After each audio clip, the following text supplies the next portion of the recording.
Hello friends, welcome to Sanjay classes. कल के video में हमने देखा था ओम्स लॉ, करंट इलेक्ट्रिसिटी के अंतर्गत ओम्स लॉ, करंट वोल्टेज, इस सब के बारे में बेसिक कॉन्सेप्ट आपको दिया गया था। आज हम लोग करंट इलेक्ट्रिसिटी के अंतर्गत देखेंगे रेजिस्टेंस के बारे में। रेजिस्टेंस बहुत ही इम्पोर्टेंट चीज चैप्टर है। इसके रेजिस्टेंस के बारे में जानकारी, बेसिक नॉलेज होनी चाहिए। अगर अभी तक के आपने चैनल को सब्सक्राइब नहीं किया है तो सब्सक्राइब कर लें ताकि आपको लगातार वीडियो मिलता रहे। लाइक और शेयर करें ताकि और भी लोगों के पास ये वीडियो पहुंचे। चलिए आज रेजिस्टेंस के बारे में बात करते हैं। हर एक चीज रेजिस्टेंस का माइन्यूटली चीज को समझेंगे ताकि जो भी 70वीं बीपीएससी या अन्य किसी में जो क्वेश्चन पूछे जाते हैं किसी भी कंपटीशन में, उसके लिए काफी फायदेमंद होगा। चलिए देखते हैं रेजिस्टेंस। पहले तो कल हमने चर्चा किया था कि रेजिस्टेंस होता क्या है। Flow of electron that is called electricity, यानी इलेक्ट्रिक जो होता है फ्लो ऑफ चार्ज होता है, करंट इसी को कहते हैं। तो फ्लो ऑफ इलेक्ट्रॉन में जो बाधा पहुंचती है, यानी फ्लो इलेक्ट्रॉन अपने आप नहीं करता, वोल्टेज डिफरेंस करते हैं और उसमें भी चूंकि बॉन्ड से जुड़ा हुआ रहता है, हर एक इलेक्ट्रॉन अपने न्यूक्लियस से जुड़ा हुआ है, तो उसको पास करने के लिए वोल्टेज को डिफरेंस देना पड़ता है। और जब वो पास करता है तो बीच में देखते हैं कि उसमें 100% सुपर कंडक्टर कोई चीज़ नहीं होता, इसलिए फ्लो में रुकावट आती है। रुकावट को ही हम लोग रेजिस्टेंस कहते हैं, यानी करंट के फ्लो में जो बाधा पहुंचती है उसको हम लोग रेजिस्टेंस कहते हैं। रेजिस्टेंस का बाधा ही कहीं कहीं पर यूजफुल हो जाता है, इसलिए कि अगर जहां हायर रेजिस्टेंस की हमको ज़रूरत पड़ती है वहां पर ऐसे मटेरियल या वैसे चीज़ों का फायदा पहुंचता है। चलिए आगे बात करते हैं रेजिस्टेंस आर। कल हमने पढ़ा था V = IR, ओम्स लॉ के बारे में, या I = V/R और R = V/I, ये हमने कल देखा था। अब रेजिस्टेंस का जो बेसिक प्रॉपर्टी R = ρL/A, दरअसल ये आता है R is directly proportional to L, यानी लेंथ। किसी भी कंडक्टर का लेंथ जितना ज़्यादा होगा रेजिस्टेंस उतना ही ज़्यादा होता है, यानी लेंथ पर डिपेंड करता है और लेंथ के हिसाब से डायरेक्टली प्रोपोर्शनल होता है। R is proportional to 1/A, A that is cross sectional area of the conductor. तो क्रॉस सेक्शनल एरिया का वो इन्वर्सली प्रोपोर्शनल होता है, यानी व्युत्क्रमानुपाती होता है। कहने का मतलब है कि क्रॉस सेक्शनल एरिया जितना कम होगा रेजिस्टेंस उतना ज़्यादा होगा, क्रॉस सेक्शनल एरिया जितना अधिक होगा रेजिस्टेंस उतना कम होगा। यानी वायर जितना मोटा होगा रेजिस्टेंस कम होगा, वायर जितना पतला होगा उतना ही रेजिस्टेंस अधिक होगा। इसको इक्वल करने के लिए हम लोग R = ρL/A, रो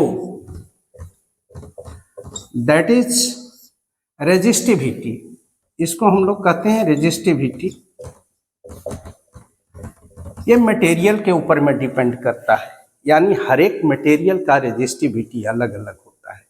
ये डिपेंड करता है उसके एलिमेंट के ऊपर में, उसके नेचर के ऊपर में, हर मटेरियल का। जैसे टंगस्टन, जो पहले के फिलामेंट वाले बल्ब में प्रयोग करते थे, तो टंगस्टन का रेजिस्टेंस बहुत ज़्यादा होता है। नाइक्रोम हीटर के वायर के रूप में प्रयोग करते थे क्योंकि उसका रेजिस्टेंस बहुत ज़्यादा होता है, उसकी रेजिस्टिविटी बहुत ज़्यादा होती है। आपको पता ही है कि सिल्वर सबसे कम रेजिस्टिविटी होता है, इसके बाद गोल्ड हुआ, कॉपर हुआ या अदर चीज़ें, एल्युमिनियम हुआ, जिंक हुआ, ये सब का कम होता है, लेकिन सबसे कम सिल्वर का होता है।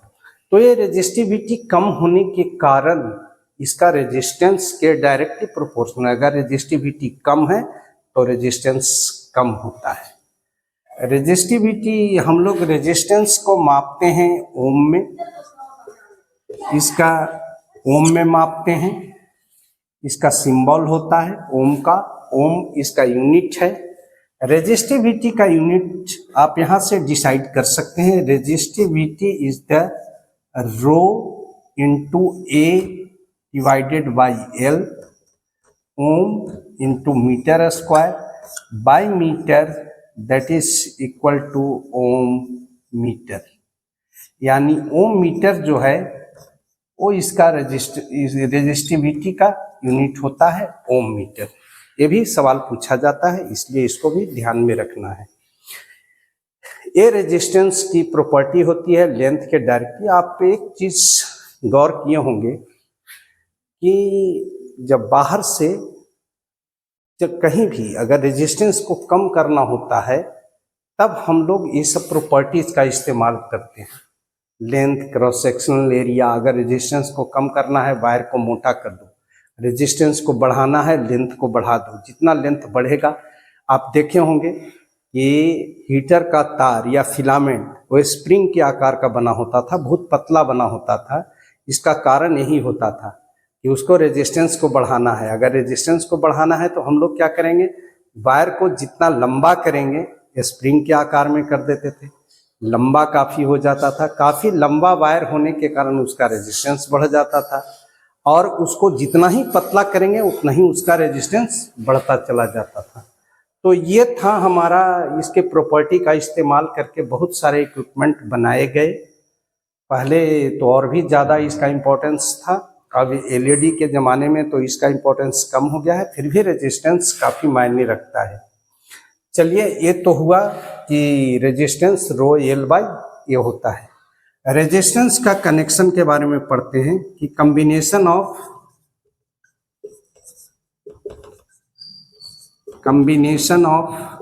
रेजिस्टेंस। देखिए, कॉम्बिनेशन ऑफ रेजिस्टेंस दो तरह से करते हैं, पहला सीरीज और दूसरा पैरेलल।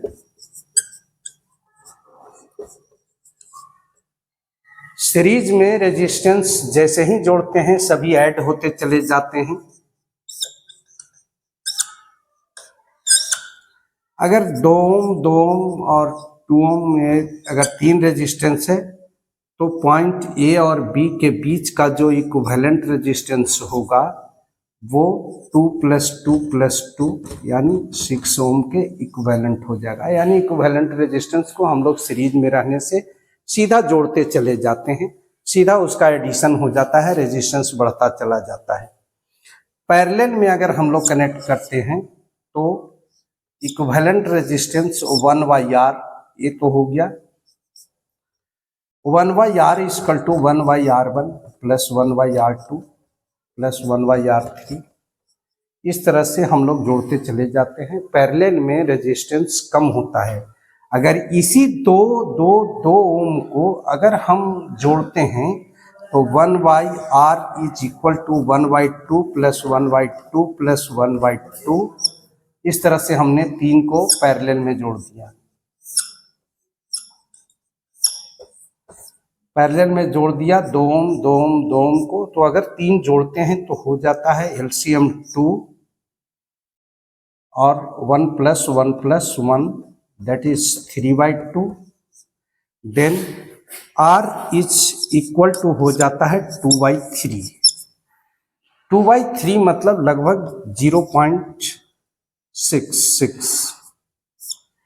सोचिए कि कहाँ 6 ओम और कहाँ 0.6 ओम, काफ़ी मायने रखता है। इसीलिए जब लॉन्ग डिस्टेंस ले जाना होता है तो कई तारों को पैरेलल जोड़ दिया जाता है। पैरेलल तार जोड़ने से क्या होता है कि इसका रेजिस्टेंस घट जाते हैं। ये तरीका है निकालने का। सीरीज में या पैरेलल में घर में जितने सारे भी इक्विपमेंट लगे होते हैं वो सब पैरेलल में लगे होते हैं। इसका कारण है, यहाँ समझिए, यहाँ पर I जो होता है सीरीज में, I सब जगह, करंट सब जगह बराबर होता है और वोल्टेज ड्रॉप सब जगह अलग अलग होते हैं। वोल्टेज ड्रॉप जो होते हैं वो सब जगह अलग अलग होते हैं। वोल्टेज ड्रॉप सब जगह अलग अलग होते हैं, वोल्टेज सब जगह अलग होता है। इसमें वोल्टेज सब जगह बराबर होते हैं, वोल्टेज सब जगह बराबर होते हैं। करंट का डिस्ट्रीब्यूशन हो जाता है, इसमें करंट बढ़ जाता है। यानी सीरीज में करंट सेम होता है, वोल्टेज का डिस्ट्रीब्यूशन होता है, और पैरेलल में वोल्टेज सेम सब जगह होते हैं और करंट का डिस्ट्रीब्यूशन हो जाता है। ये है हमारा जो जोड़ने का तरीका हुआ कि सीरीज और पैरेलल के बारे में बात करते हैं। यहाँ पर हमेशा ये ख्याल रखना है, जैसा कि हमने कॉम्बिनेशन के बारे में अभी जो हमने बात किया, कॉम्बिनेशन में अगर सीरीज में है, फिर से again series equivalent resistance R बराबर R1 plus R2 plus R3। अगर पैरेलल है 1/R is equal to 1/R1 plus 1/R2 plus 1/R3 and so on. हमेशा पैरेलल में कम होगा इक्विवेलेंट रेजिस्टेंस, इसीलिए जहां भी रेजिस्टेंस को कम करना होता है हम लोग पैरेलल में कनेक्ट करते हैं। चलिए, ये तो इम्पोर्टेंट चीजें हो गई। दो चीजें, पहला क्या होता है, लेंथ्स के directly proportional, cross sectional area के इन्वर्सली प्रोपोर्शनल। रेजिस्टिविटी पर डिपेंड करता है। रेजिस्टिविटी जैसा बताया मैंने, सिल्वर का सबसे कम होता है, उससे कॉपर फिर होता है, कॉपर वगैरह है, या जो नॉर्मली जिसको हम लोग जानते हैं कि ये स्मूथ कंडक्टर है, वो सबका कम होता है। और नाइक्रोम, टंगस्टन जैसे धातु हैं जिसका बहुत ज़्यादा होता है रेजिस्टिविटी, जिसके कारण रेजिस्टेंस बहुत ज़्यादा होते हैं। चलिए, यहाँ तक हमने देखा। अब एक सबसे इम्पोर्टेंट चीज़ बताने जा रहे हैं, यहाँ पर ध्यान दीजिएगा कि टेम्परेचर का क्या फर्क पड़ता है।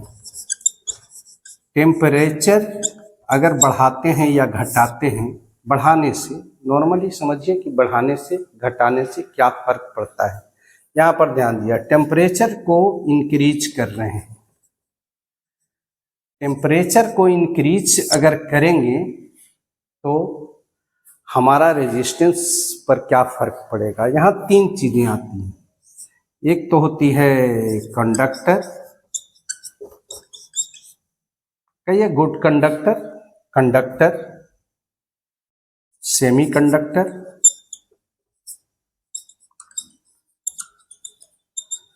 एंड इंसुलेटर, इंसुलेटर और बैड कंडक्टर। ये तीनों में इसका इफेक्ट अलग अलग होता है। रेजिस्टेंस कम होगा जब इलेक्ट्रॉन आसानी से फ्लो करेगा। इलेक्ट्रॉन की उपलब्धता होनी चाहिए। सीधी सी बात होती है कि अगर वो इंसुलेटर या बैड कंडक्टर है, वहाँ पर इलेक्ट्रॉन फ्री नहीं मिल रहा है। जैसे ही टेम्परेचर हम लोग बढ़ाते हैं तो हम लोग एनर्जी देते हैं उसको, इससे उसका बॉन्ड कमज़ोर होता है और फ्री इलेक्ट्रॉन्स हमको मिलते हैं। यानी बैड कंडक्टर के केस में जैसे ही टेम्परेचर इंक्रीज करेंगे, रेजिस्टेंस डिक्रीज करेगा, रेजिस्टेंस डिक्रीज करेगा, यानी ये कंडक्टर की ओर बढ़ेगा, ये डिक्रीज करेगा। सेमी कंडक्टर, सेमी कंडक्टर में भी टेम्परेचर बढ़ाने से ये भी, इसका भी रेजिस्टेंस डिक्रीज करता है, क्योंकि इसमें नंबर ऑफ जो फ्री इलेक्ट्रॉन्स हैं वो बढ़ जाते हैं, उनकी मात्रा बढ़ जाती है, जिसके कारण आसानी से ये फ्लो करना शुरू करते हैं, बॉन्ड कमज़ोर पड़ता है, फ्री इलेक्ट्रॉन्स मिलते होते हैं। कंडक्टर के केस में थोड़ा सा उल्टा होता है। कंडक्टर में ऑलरेडी पहले से फ्री इलेक्ट्रॉन्स मौजूद हैं, और जब बहुत ज़्यादा, जब जैसे ही टेम्परेचर को बढ़ाते हैं तो इलेक्ट्रॉन की संख्या बहुत ज़्यादा बढ़ जाती है, वो आपस में क्वालिजन होने लगता है, और इस क्वालिजन होने के कारण इसका जो है वो रेजिस्टेंस बढ़ जाता है। ये आपस में टकरा करके रेजिस्टेंस इंक्रीज कर जाता है, यानी आपस में टकरा करके वे इलेक्ट्रॉन को फ्लो होने से रोकना शुरू कर देते हैं। एक एग्जाम्पल के तौर पर समझिए, एक सिनेमा हॉल में बहुत सारे सैकड़ों लोग एक साथ जाते हैं और निकल करके सिनेमा देख करके बाहर आते हैं, कोई परेशानी नहीं होती है। लेकिन अचानक अगर सिनेमा हॉल के अंदर में लोग हों और वहाँ अगर बम ब्लास्ट हो जाए तो सब लोग एक साथ निकलना चाहेंगे, नतीजा होगा आपस में टकराएंगे, कोई भी बाहर नहीं निकल पाता है। यही सेम स्थिति यहाँ पर होता है कि अगर कंडक्टर में ऑलरेडी पहले से इलेक्ट्रॉन फ्री इलेक्ट्रॉन्स मौजूद हैं और इतना ज़्यादा इलेक्ट्रॉन्स का प्रोडक्शन हो जाता है, इतना ज़्यादा इलेक्ट्रॉन्स फ्री हो जाते हैं कि वो आपस में ही कोलिजन करके और इलेक्ट्रॉन के फ्लो को बाधित करने लगते हैं। नतीजा होता है कि इलेक्ट्रॉन्स का फ्लो बाधित हो जाता है, उसके रेजिस्टेंस बढ़ जाते हैं।